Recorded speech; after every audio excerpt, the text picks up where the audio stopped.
मेरी शादी के समय में काफी सुंदर और मेरा फिगर भी अच्छा था। मगर शादी और बच्चा होने के बाद मेरे शरीर में काफी बदलाव आ गया था। अब मेरा शरीर मोटा हो गया था और जहां तक मेरी उसकी बात है तो वह एकदम से निराश हो चुकी थी।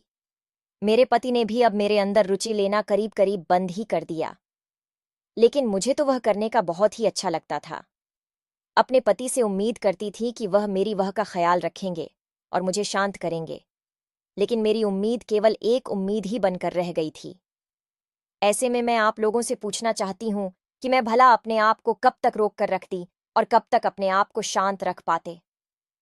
पड़ोसी का जवान, लड़का दूध वाला, गली का धोबी आदि सबके बारे में सोचा, लेकिन कोई ऐसा मिल ही नहीं रहा था जिसे मैं अपना गुप्त सफर का साथी बना। अब मैं काफी उदास और खेती खेती रहने लगी थी। एक दिन मैं सुबह काम कर रही थी। मैं झाड़ू लगाती हुई अपने ससुर के कमरे में पहुंचे तो वह उस वक्त अपने बेड पर सो रहे थे। उन्होंने रूम का दरवाजा खुला रखा हुआ था और मैंने उनको जगाना ठीक नहीं समझा। मैं नहीं चाहती थी कि उनकी नींद खराब हो, मगर मैं कुछ कर नहीं सकती थी, इसलिए झाड़ू लगाकर बाहर आ गई। मैंने बहुत कोशिश की कि ससुर जी को मन से निकाल दूं, मगर ससुर जी का वह जिसके दर्शन मैंने सुबह सुबह किए थे, अब उसके ख्याल मन से नहीं निकल रही थी। बहुत सोच विचार के बाद आखिर में इसी निष्कर्ष पर पहुंचे कि मैं अब अपना सारा सुख शांति ससुर जी से ही पूरा करवाऊंगी। अगले ही दिन से मैंने इसके लिए अपनी प्लानिंग भी शुरू कर दी। अब मैं अपने सामने अपनी खूबसूरती की नुमाइश करने लगी थी। उनको अपनी हर चीज ज्यादा से ज्यादा दिखाने की कोशिश करती थी। मुझे नहीं पता था कि वह ध्यान भी दे रहे थे या नहीं, लेकिन मैं बार बार उनके सामने जाती रहती थी। लेकिन अभी तक मुझे ऐसा कोई सिग्नल ससुर जी की तरफ से नहीं मिला था जिससे मुझे पता लग सके कि वह भी अब कुछ। यह 10 तरह फेल होने के बाद मैंने सोचा कि उनको अब दर्शन करवाना पड़ेगा, तभी काम बन सकता है। एक रोज जब मैं उनको दोपहर का खाना परोसने गई तो मैंने पहले से ही अपना एक बटन खोल रखा था ताकि ससुर जी को आसानी से नजर आ जाए। जब मैं सामने से खाना परोस रही थी तो मैंने घूंघट डाल दिया था। अब मैं सामने झुककर खाना डालने लगी तो देखा कि ससुर जी गहरी घाटी में झांक रहे हैं। जब तक मैं वापस सीधी ना हो गई तब तक वह दर्शन करते रहे। शाम को दोबारा जब खाना दिया तो मैं कुछ ज्यादा ही नीचे झुक गई ताकि ससुर गहरी खाई के अच्छे से और मन भर के दर्शन कर सकें। मैं सोचने लगी कि अब वह मेरे जाल में फंस गए हैं। शायद मेरा तीर सही निशाने पर लगा था। अब मैं कई बार दिन में उनसे जानबूझकर टकराने लगी। एक दिन मेरे पति मेरे बेटे को लेकर हमारी रिश्तेदारी में गए हुए थे। उस दिन घर पर मेरे ससुर जी और मैं अकेले थे। उस दिन मैंने सोच लिया था कि आज ससुर जी का वह किसी भी तरह ले ही लूंगी। आपसे ज्यादा अच्छा मौका हम ससुर बहू का फिर नहीं मिलेगा। रात को मैंने ससुर जी को खाना दिया और फिर नहाने के लिए बाथरूम में चली गई। मैंने अंदर जाकर अपने बालों को गिला किया, साया पहनकर बाहर आ गई। अब मैं ससुर जी के आने का इंतजार कर रही थी।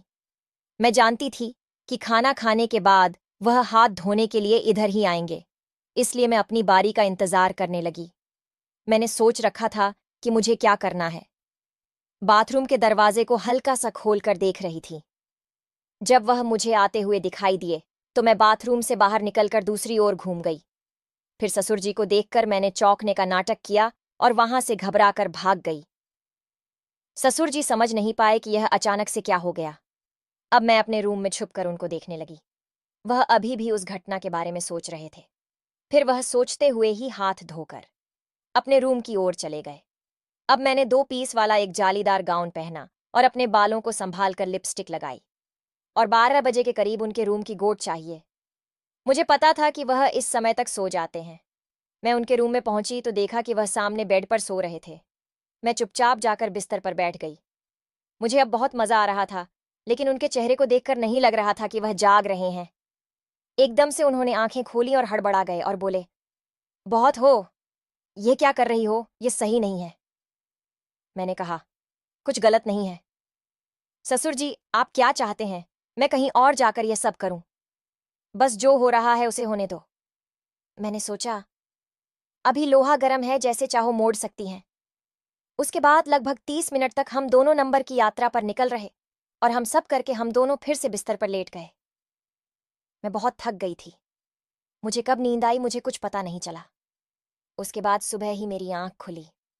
सुबह मैं बिस्तर पर बाबूजी के साथ पड़ी हुई थी।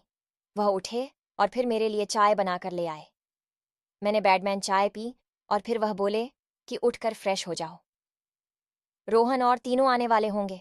मैं भी तुरंत उठकर फ्रेश हुई और फिर ससुर जी के लिए नाश्ता तैयार किया, क्योंकि उन्हें अपने ऑफिस जाना था।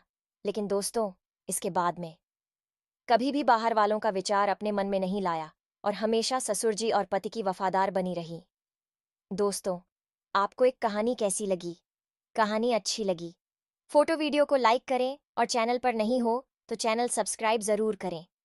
धन्यवाद।